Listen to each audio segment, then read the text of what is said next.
दुलारचंद का पोस्टमार्टम करने वाले जो डॉक्टर हैं उनकी तरफ से दावा क्या किया गया है अब आपको बताते हैं। गोली लगने से दुलारचंद यादव की मौत नहीं हुई है, डॉक्टर्स ने साफ कर दिया है। दुलारचंद के पैर में गोली लगी थी और आर पार हो गई, ये डॉक्टर्स की तरफ से आया और पैर में लगी गोली से मौत नहीं हो सकती, ये बताया गया। दुलारचंद के शरीर पर और भी जख्मों के निशान मिले हैं।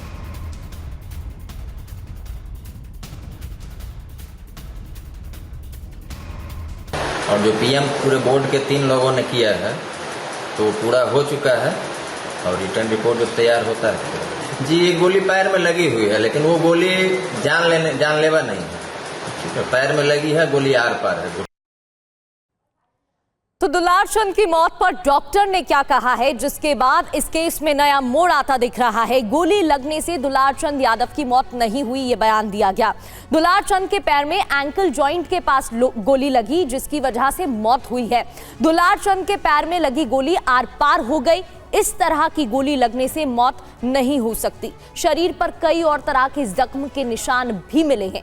शरीर पर ज्यादातर घाव छिलने जैसे दिखाई दे रहे हैं। अब किसका दावा है? दुलारचंद का पोस्टमार्टम करने वाले डॉक्टर अजय कुमार ने यह दावा किया है, उनकी तरफ से बात रखी गई है। और आपको बता दें कि दुलारचंद हत्याकांड पर सूरजभान सिंह का भी बयान आ गया है। ये हत्याकांड देश के लिए दुर्भाग्यपूर्ण है, ये सूरजभान सिंह की तौर पे कहा गया है और चुनाव आयोग को कदम उठाना चाहिए। मोकामा से प्रत्याशी हैं सूरजभान सिंह की पत्नी वीणा देवी और इसीलिए यहाँ पर मुकाबला बहुत बड़ा बताया जा रहा था, टक्कर का बताया जा रहा था। अब सूरजभान सिंह की ओर से कहा जा रहा है कि इलेक्शन कमीशन को दखल देना चाहिए, इस पर सख्त कार्रवाई होनी चाहिए। ये दुर्भाग्यपूर्ण मेरे देश के लिए है, लोकतंत्र की हनन है और ऐसी घटना ना हो, इसके लिए सबसे सर्वोपरि चुनाव आयोग को माना जाता है। उनको इस चीज पे कदम उठाना चाहिए। तो मोकामा में दुलारचंद यादव की हत्या से शुरू हुआ सियासी घमासान अब थमने का नाम नहीं ले रहा है। अब दुलारचंद यादव की शव यात्रा निकाली गई तो इस दौरान काफी विवाद देखने को मिला, जहां पंडारक की ओर बाढ़ इलाके के बीच आरजेडी और जनसुराज समर्थक पुलिस से ही भिड़ गए और पुलिस वालों के साथ पार्टी समर्थकों की धक्का मुक्की भी हुई। ये तस्वीरें देखिए, चप्पे चप्पे पर पुलिस तैनात देखी गई, लेकिन लोगों के गुस्से के आगे उनके पसीने छूट गए। तनाव के माहौल में शव को पोस्टमार्टम के लिए ले जाना मुश्किल हो गया। तस्वीरें आपके सामने हैं। आपको बता दें, दुलारचंद यादव की हत्या पर एक्शन में अब चुनाव आयोग है। चुनाव आयोग ने हत्या पर बिहार के डीजीपी से रिपोर्ट मांगी है।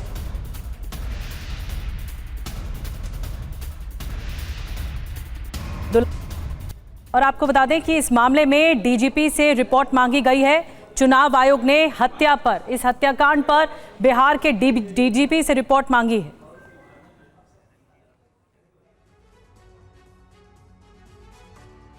तो दुलारचंद हत्याकांड पर अब तक क्या अपडेट सामने आए हैं वो भी आपको एक एक कर बताते हैं। गोली लगने से मौत नहीं, पोस्टमार्टम करने वाले डॉक्टर की तरफ से दावा किया गया। हत्या के मामले में अभी तक 3 एफआईआर दर्ज की जा चुकी हैं।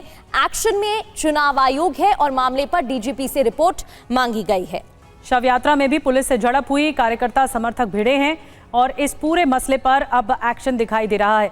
आकाश वत्स के पास चलते हैं। आकाश, इस पूरे मामले पर अब चुनाव आयोग की तरफ से रिपोर्ट मांगी गई है। जिस तरह का यह हत्याकांड रहा, सन्न कर देने वाला, पूरा सियासी हलचल यहां पर देखने को मिल रही है बिहार में। अब आगे क्या वहां से अपडेट है? डॉक्टर ने ये जरूर कहा है कि गोली लगने से दुलारचंद यादव की मौत नहीं हुई है, लेकिन गोली चली है। ये बिल्कुल साफ है कि गोली चली है, जो उनके पैर में गोली लगी। डॉक्टर ने कहा कि गोली आर पार हो गई।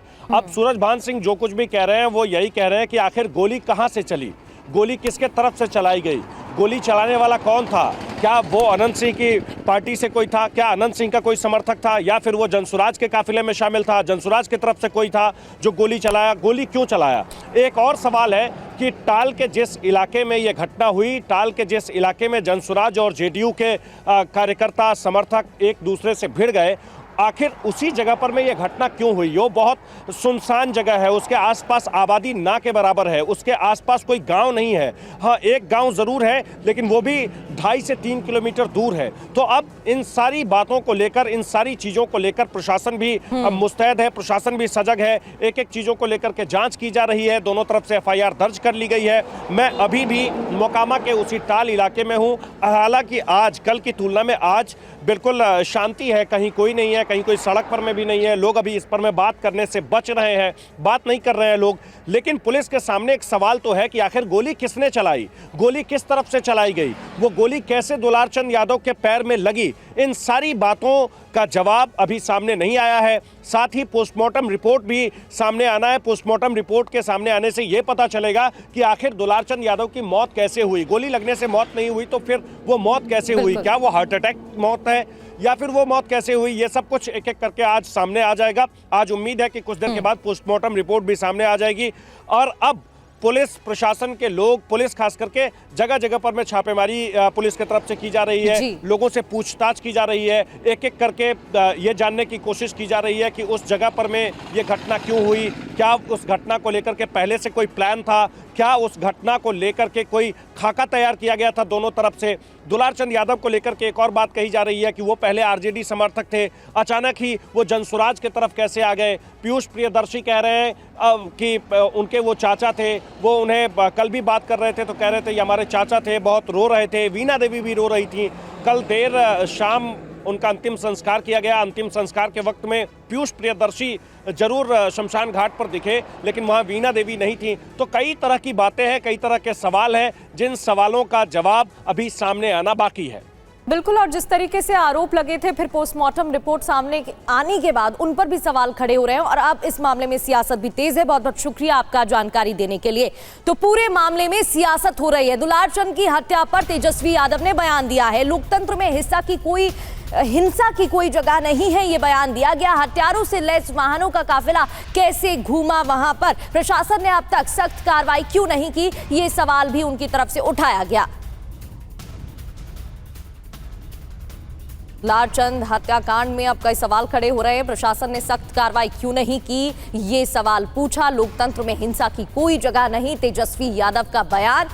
प्रशासन ने अब तक कोई कार्रवाई क्यों नहीं की है। लोकतंत्र में हिंसा की कोई जगह नहीं होनी चाहिए और ये ताज्जुब में है हम लोग कि कोई व्यक्ति जो है अपने काफिला, एक तो 40-40 गाड़ियों का काफिला और तो और हथियारों के साथ लैस